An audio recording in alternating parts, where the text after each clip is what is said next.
This is the second take of this particular episode.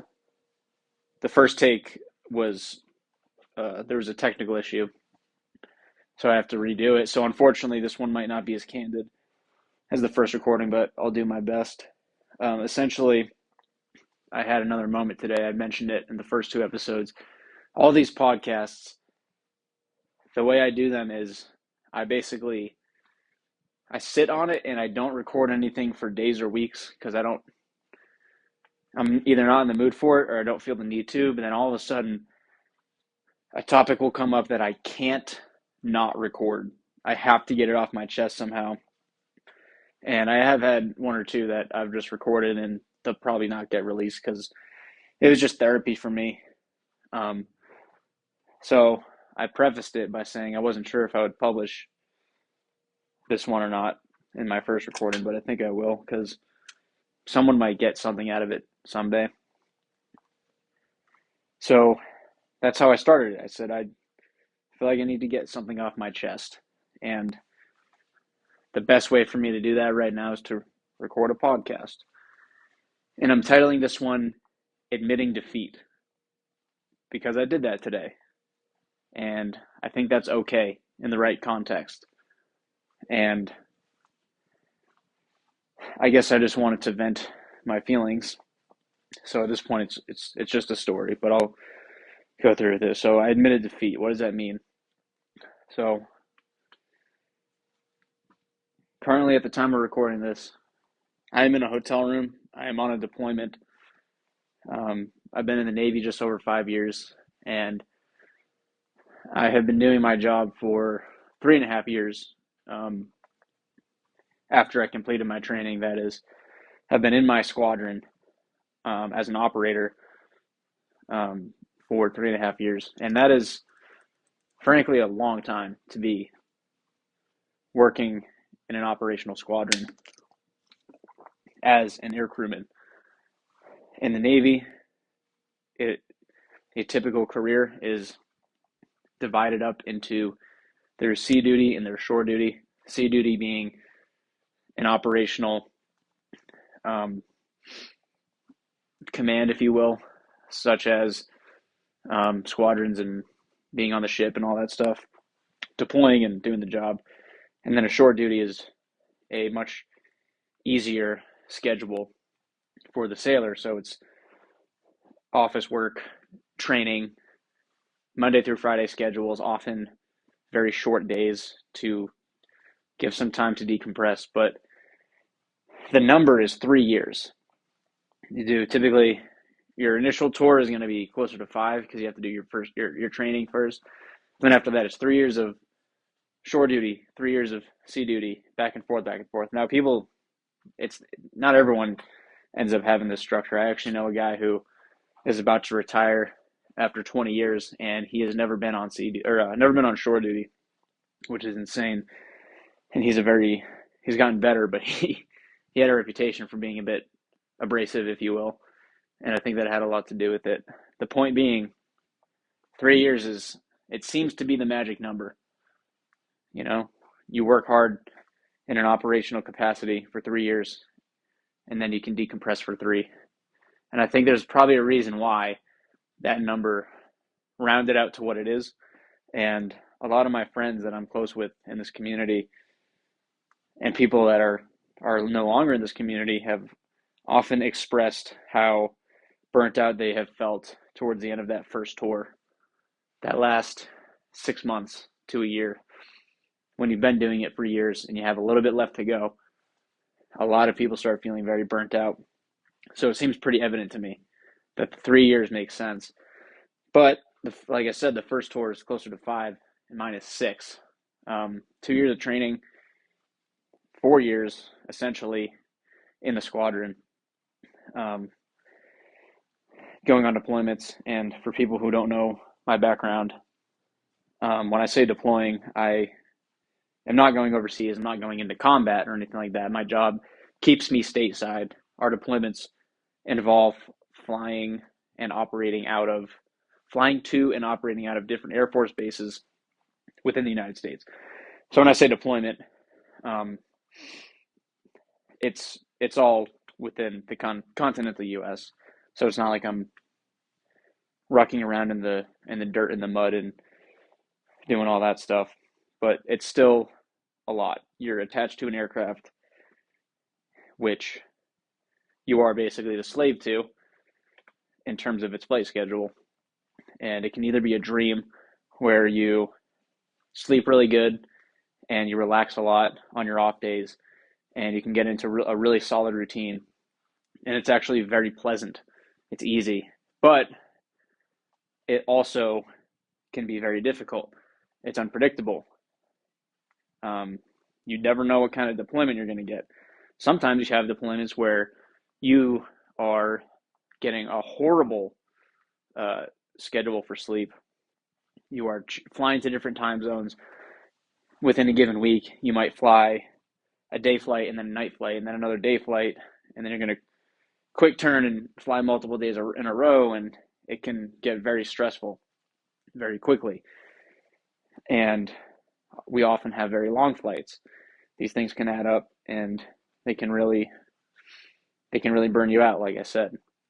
And then you stack that up and do that a month at a time with between anywhere from 2 to 6 weeks at home, but typically I'd say 2 or 3 weeks at home and then a month on the road. 2 or 3 weeks at home, a month on the road. Do that for 3.5 years, 4 years, and it can kind of build up. And right now, I am trying to work on my college degree through online school, and I've come a long way with that. I've been taking courses for like a year and a half now, and I'm confronted with this math class. And math is my weakest subject. I hate it. It just confuses and frustrates me, and I don't find it interesting. I don't enjoy it. And that is next on the list for me. I have to complete one more math class for my English degree as my prerequisite, and then I should be done with math forever after that, but it's always been a troubling subject. And this deployment, I'm almost in the home stretch on it. I got like 5 days left. But the first like 2.5 weeks was rough. A lot of long days, like 12-hour days. 12-hour days back to back to back. A lot of flying back to back to back. When we weren't flying, we were often troubleshooting issues on the aircraft. When we finally were done for a day, all I had time for was to take care of my health the best I could, meaning try to eat healthy by meal prepping, try to sleep, try to get in exercise when I'm able to. And then I would proceed to do my schoolwork. And then I'd go to bed, wake up, do it all over again. And it all started just, the pressure just started mounting with how much we were flying. And it was hard. It was difficult. And that's not necessarily abnormal. I've gotten better at dealing with difficult things. That's one thing that I'm very happy about with the Navy, is that they really have helped instill in that in me of getting through difficult scenarios mentally. But it doesn't mean it gets easier. Sometimes it gets a lot harder for no reason. And I had a moment that kind of it got me close to my breaking point. If not, I did reach my breaking point, which was we were on the West Coast, and the system that I am responsible for in the aircraft was malfunctioning. And I had to troubleshoot it with the other air crewman that shares that system responsibility with me. So it was essentially two of us with a little bit of help from a couple other people, but we were the technical experts. And we were troubleshooting this thing on the ground for, over the course of 2 days, it was like 10 hours of troubleshooting, and we made no progress. And I absolutely hate troubleshooting. It's my least favorite part of the job. I tried to avoid this type of work, the whole avionics thing, but it is not. It's not. What's the word I'm looking for? I'm not unique in that I didn't get the job I wanted in the military. That's actually very normal. It happens a lot. Um, but anyway, I hate troubleshooting. I hate working with avionics, but it's the job I was assigned to do, so I try to do my best at it. And I get very frustrated when my systems don't work because I start to associate that with my skill as a an operator, basically, which is the wrong way to look at it, and it's not good for your mental health because when a system malfunctions, sometimes it's your fault, but usually it just happens and it's part of the job. But I still get in that mind trap where I get upset with myself that I can't fix the issue, and I'm with my my companion, the other technician, and we're working, and there's other people on the crew that are there to help us with moral support, quite literally, and they're trying to bounce ideas off of us to get us to think harder. And we had people making jokes to try to lighten the mood, and that was very helpful because I was getting extremely frustrated. Um, and I just wanted to quit. Like while I was troubleshooting, I was like, I don't want to do this right now, but I pushed through it. But it got worse. We eventually, my mission commander said, "Hey, we're gonna take this jet back to the squadron with our maintainers, and we're gonna let them take a crack at this," which frustrated me a lot because no one wants to have to bring the jet home to get their problem sorted out for them.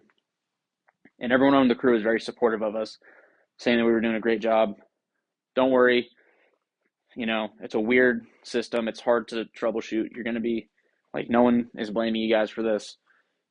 We're going to get the jet fixed. We're going to have a day or two at home. It's going to be fine. I thought, okay, let's just do it. So fly home at night. My head hits the pillow in my apartment in Oklahoma City at 3 in the morning, you know, one of those nights. And I wake up after like a few hours of sleep and I feel hungover from my lack of sleep. I wasn't, although no alcohol consumption was involved, that's what I literally felt like. I woke up feeling like I had just had a night of drinking. So that's what I woke up feeling. And then I opened my refrigerator and it's empty because we had been relocating so much, which is a detail I forgot to mention. This particular deployment, we have not spent more than 3 nights in a row in one bed, in the same bed, meaning we've been relocating just about every third day, sometimes more frequent than that. If you can imagine taking all of your belongings that you've packed, putting them on your shoulder, walking out to the aircraft, putting them on, flying somewhere else, taking all your stuff off, making your bed, doing that every 3 days, relocating, and there is no routine. And I am a very routine oriented person, so there was absolutely no routine. It was constant relocations, constant flying. So we fly back home again, and we go home to our homes for the night. And I wake up feeling hungover. And since we had been flying around so much, I had no food. I didn't have the time to stock up on food and bring it, so my refrigerator's empty. I'm like, okay, I'm gonna go to the store and I'm gonna buy some healthy food. I'm trying really hard to maintain that, just so I don't feel worse physically if I eat fast food or something like that. So drive to the store and buy food to meal prep. And as I'm heading back, I get the text message like, "Hey guys, the the AT shop went out to the aircraft and the system worked fine. They didn't do anything. They just brought it up and it worked fine." And they did it multiple times to make sure, and the issues you were facing did not show up for them. And right away, I knew what the issue was, but it frustrated me immensely because it's kind of hard to explain. But to have fought that gripe for as long as we did and racked our brains, and we were replacing expensive components, and it ended up being a simple fix that it literally would have been impossible to find out unless we did go do what we did. But something just, I don't know what happened mentally, but I read that and I just got angry and frustrated, and I went home. And then they said, all right, so the jet's good. We're gonna fly out tonight. Show up at 3 o'clock, and I had like a couple hours to whip some food together and pack all my stuff and bring it all the way to my car, drive all the way and do the relocation game again. And I whipped together my food, and then it was time for me to put on my flight suit. And I just kind of stopped in my tracks. And I sort of looked in the mirror, and something happened. I don't know. It must have just been everything building up all at once, but I just looked at myself, and then I whispered fuck to myself. I just went fuck. And then I walked over to my couch and I sat down and I started crying. And like I said, I've been in the Navy 5 years at the time of recording this, and that was the first time in my 5 years in the Navy that it has made me cry. Other things in my life have, like normal life things that happen, things that are emotional with non-work related things, but in terms of the Navy, that was the first time I cried as a result of my job. And I just kept thinking, it was during the ride home. This phrase was just racing through my head in a way that it had never happened before. And I was just saying, I want to quit. I want to quit. I want to quit so bad right now. I want to quit so freaking bad right now. And that kept repeating over and over and over in my head. And it was very intrusive. I've never had an issue with it before. I almost quit in A school because I could foresee in the future basically everything I just described with the troubleshooting. I could see that in my future, and I really didn't want it. So I told my instructors I was going to quit. That's a story for a different day, but they encouraged me to stick it out and just try it. And I vowed that I wouldn't quit from that day. And that was several years ago. And the thought had not crossed my mind in a serious manner until that moment. I was driving back, and that, like I said, it was very intrusive. It was an intrusive feeling, like I want to quit, I want to quit, and it just kept going in my mind. And I tried to kind of just stuff it down, like just put on your flight suit and go, you know. And then I had that moment where I froze, and then that's what I had to do. I just had to let it out, and I just sat and cried.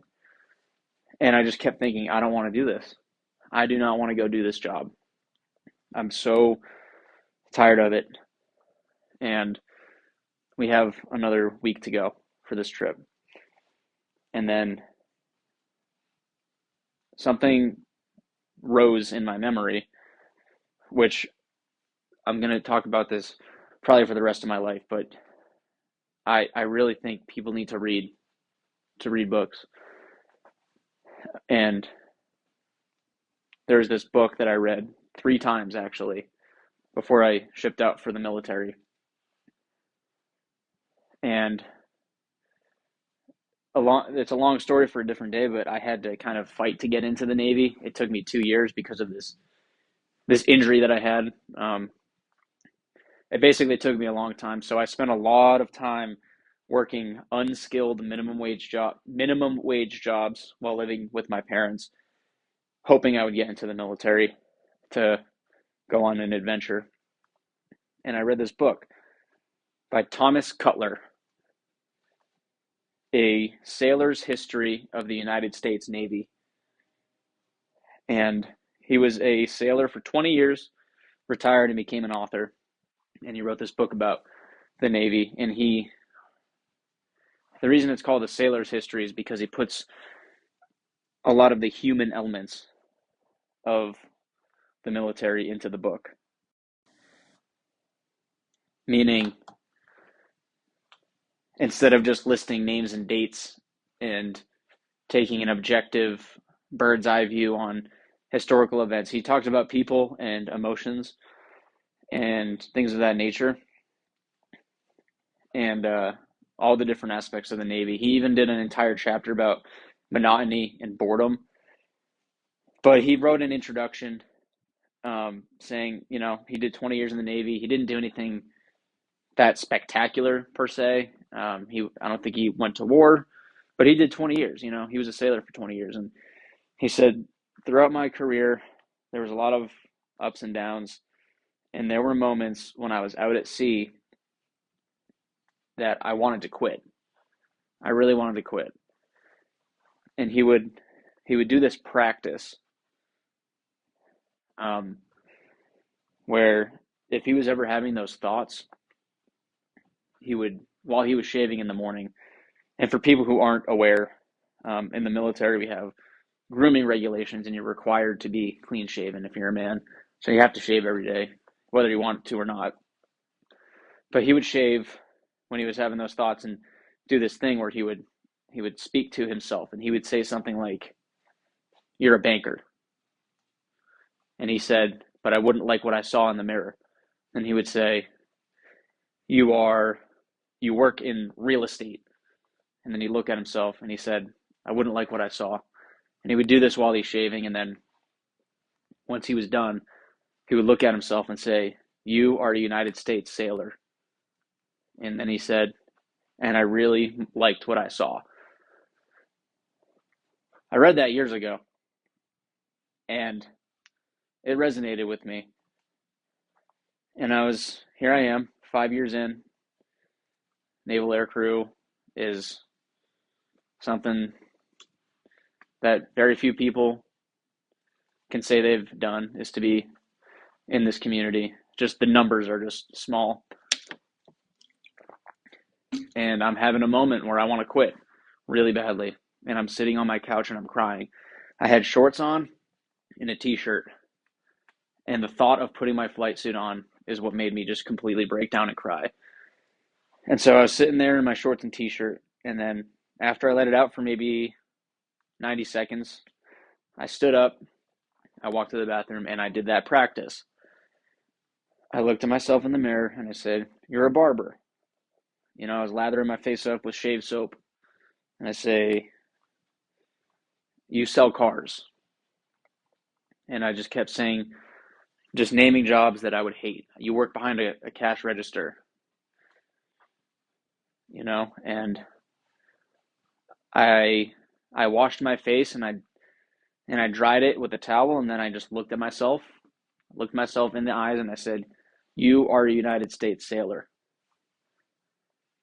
And then I also said, "You are a United States Naval Air Crewman."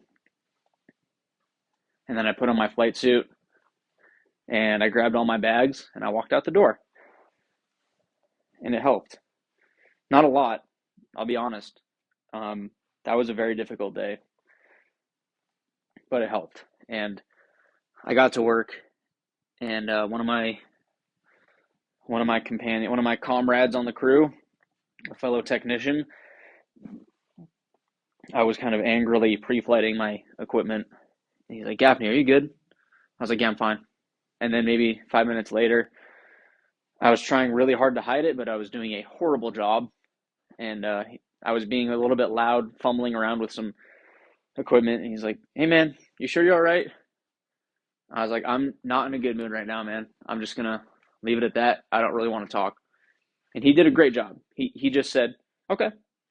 He said it just like that, and he let me be, which is frankly exactly what I wanted. I wanted to be left alone, and I wanted to just angrily do my job that I did not want to do.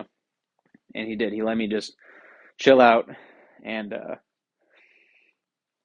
my face was red. In fact, I was so mad. Just I don't know. I guess I was just tired of this job, and we flew out. Everything was fine. I got into a better mood later on in the flight, and then we relocated somewhere, and they were like, "Hey guys, good news. We should have the next 4 days off." And I was like, "Oh, thank God! Now I can catch up on my math class." Right? I got 4 whole days off, and I sat down, and I was completely paralyzed in front of, like, when I pulled up the course on my computer screen, I was just completely paralyzed. I could not get myself to start the work, and all the mental tricks that I've used with previous classes was not working, where you just start and you just kind of do a bad job at first, and then eventually you just kind of go back and edit what you've done, and the tricks I've always used to get myself to start working just were completely not working, and I was distracting myself with YouTube, things of that nature, and then I gave up one night, and then I said I'm just going to get a good night's sleep. I also called my mother, and I called my friend, um, my really good friend in the Navy, and I basically complained to both of them, and they did a great job in just listening to me complain to them, which must have been annoying to hear, but that's what I need sometimes. So I called them and told them my situation. They both said the same thing, and they were both correct, which is like, you have two options here. You either suck it up and just get the work done, or you drop the class. But just remember, if you want this degree, if you want to finish this higher education that you've set out for, you're going to have to start that class all over again. And you're going to wish you did it now. And I was like, you're absolutely right. And I even did the thing where I was like, what would I do if I had a if I was like a if I was in my dad's shoes? I kind of did that too. I was like, what if I had a son who was telling me this? I'd tell him to try to just suck it up and do the work. Tried all that stuff. Um, so I called them one night, and then I was like, I'm gonna wake up tomorrow. I'm gonna go down to this coffee shop. I'm gonna give it a. I'm gonna just churn it out. I'm just gonna work all day, and I'm gonna be miserable. I'm gonna get through it. Went down to the coffee shop the next day, paralyzed in front of my screen. I just couldn't do it. I couldn't even start.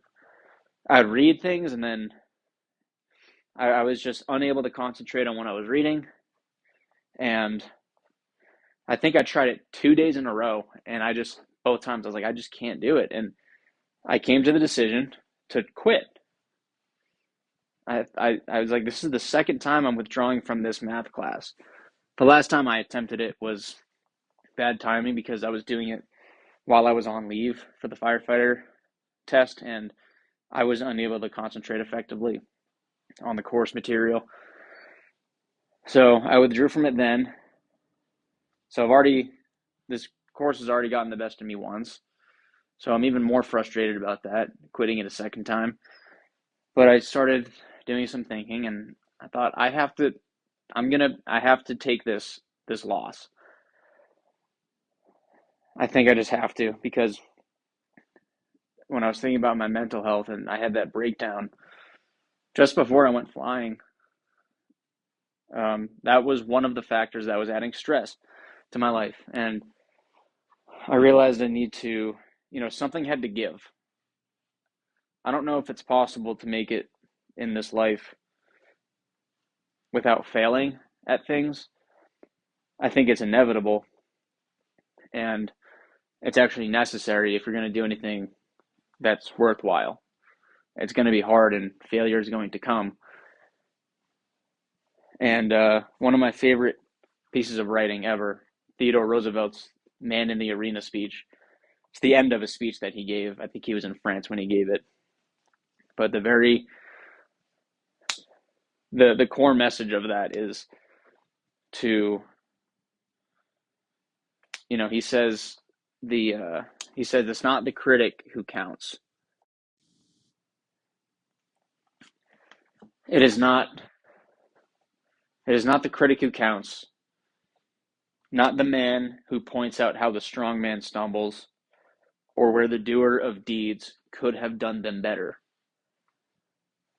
The credit belongs to the man who is actually in the arena, whose face is marred by dust and sweat and blood, who strives valiantly, who errs, who comes short again and again.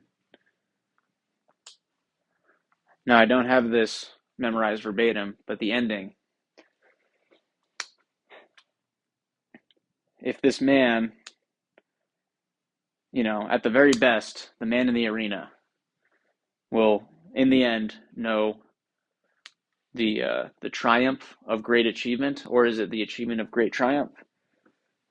But who, at the very worst, if he fails, at least fails while daring greatly, and whose soul or whose place shall never be with those cold and timid souls who neither know victory nor defeat.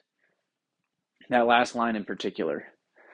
His place shall never be with those cold and timid souls who neither know victory nor defeat.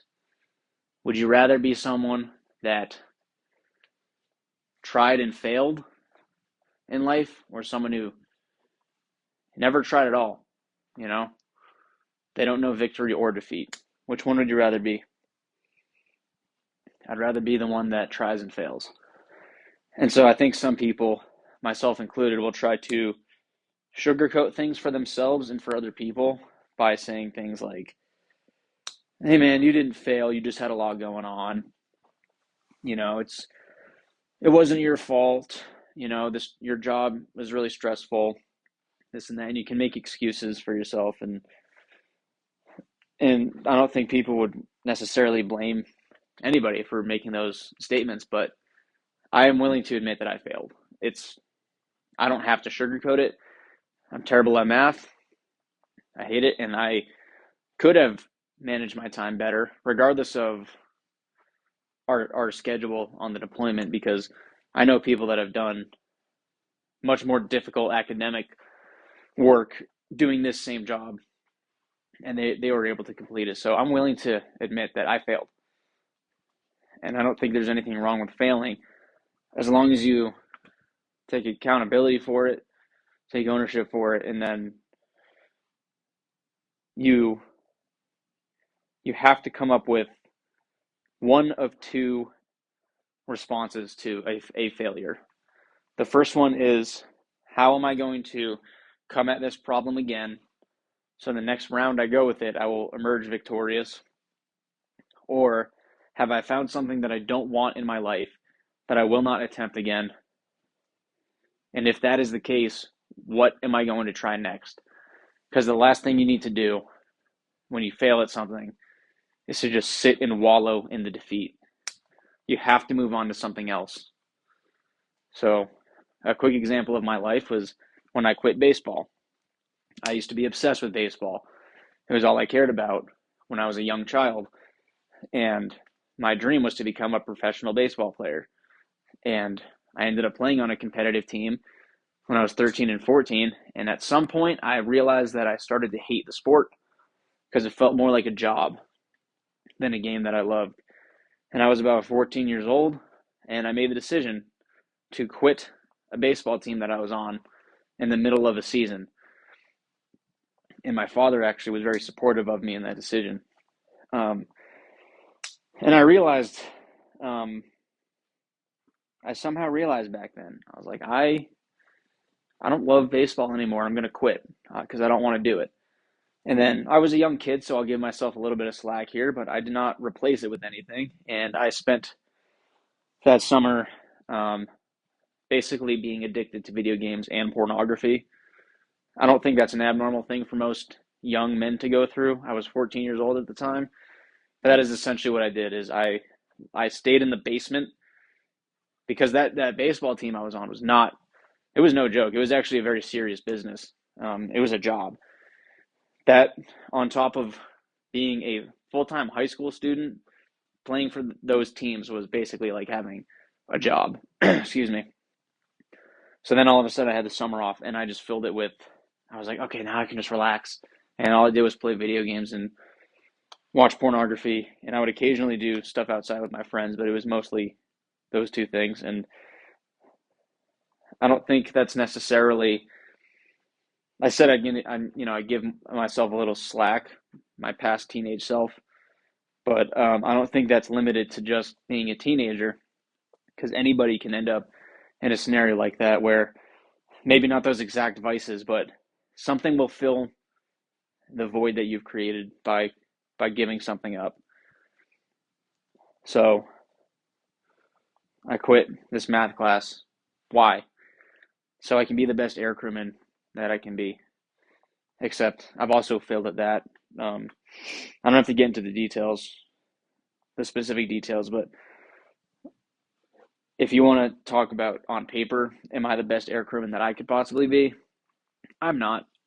We can talk about that another time, but regardless, I need to be better than I am right now as I wrap up this time of serving my country in the U.S. Navy. I have to finish strong. You got to run through the finish line. You don't want to stumble and walk through it.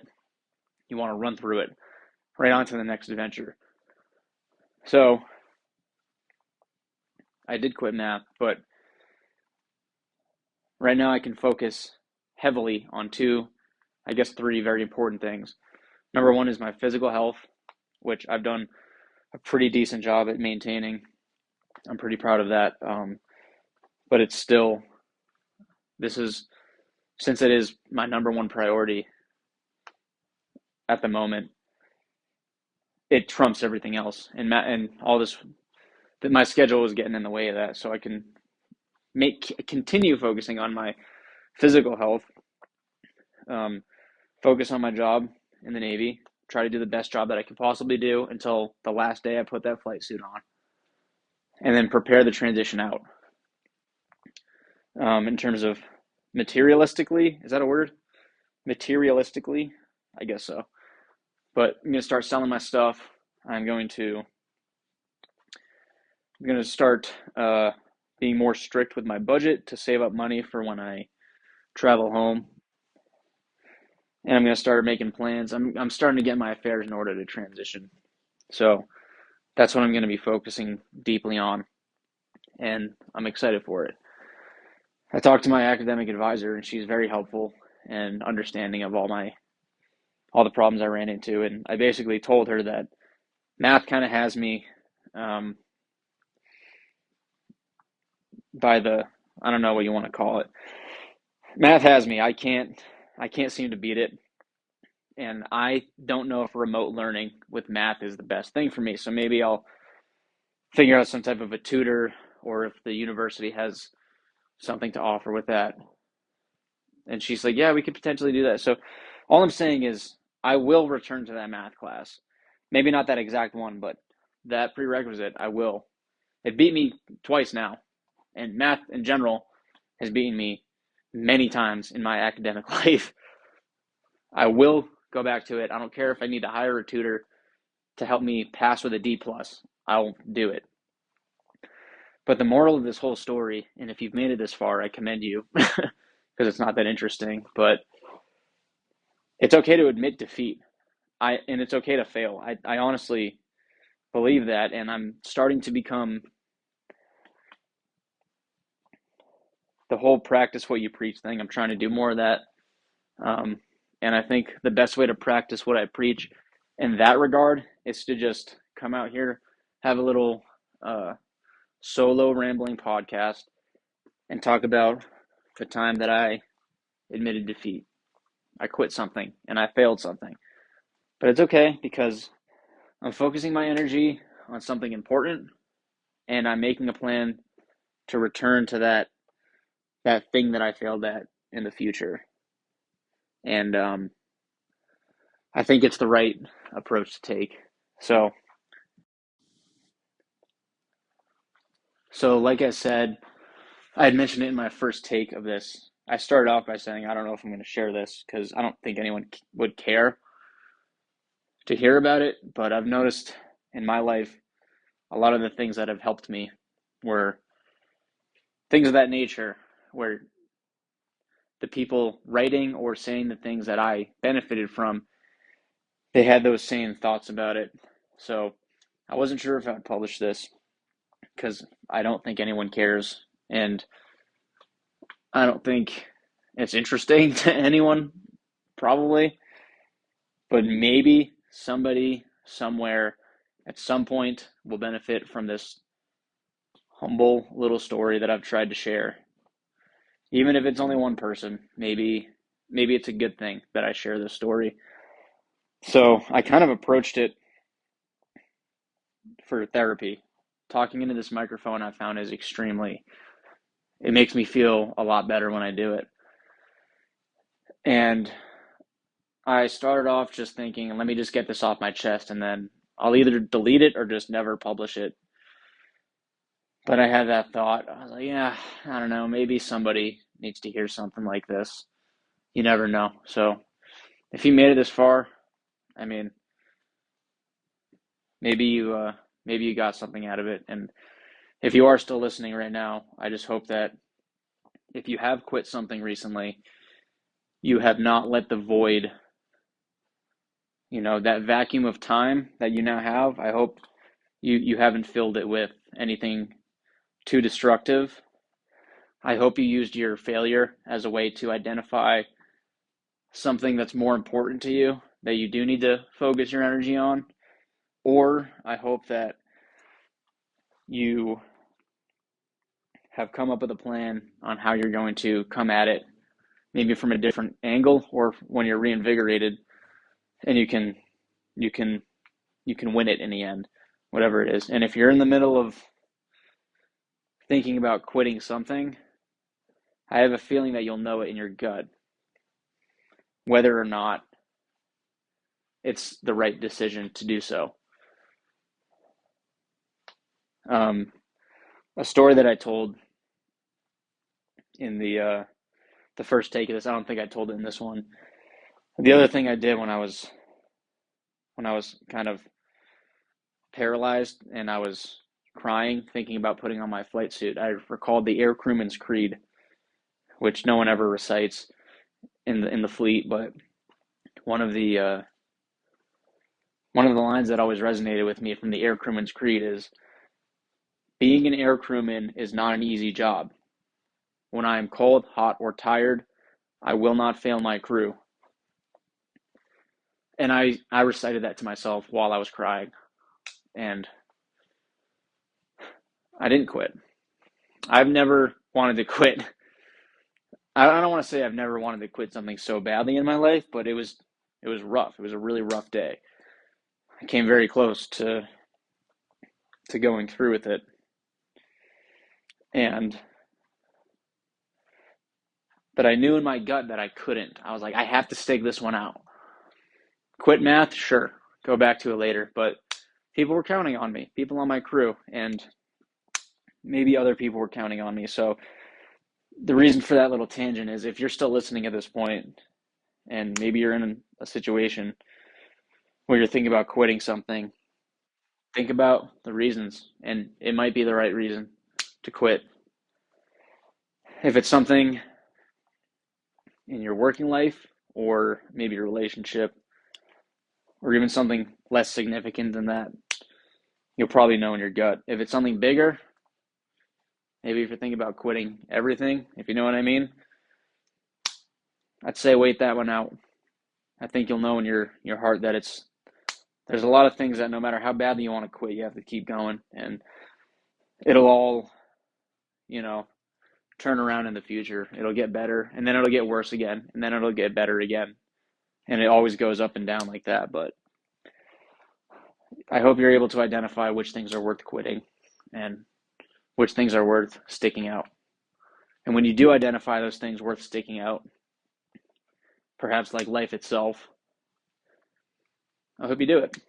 I hope that we can meet someday as old people with a lot of physical pain and a lot of cool scars, a lot of stories to tell, and we can laugh about these moments when we wanted to give up. And then smile at each other when we say, but I didn't.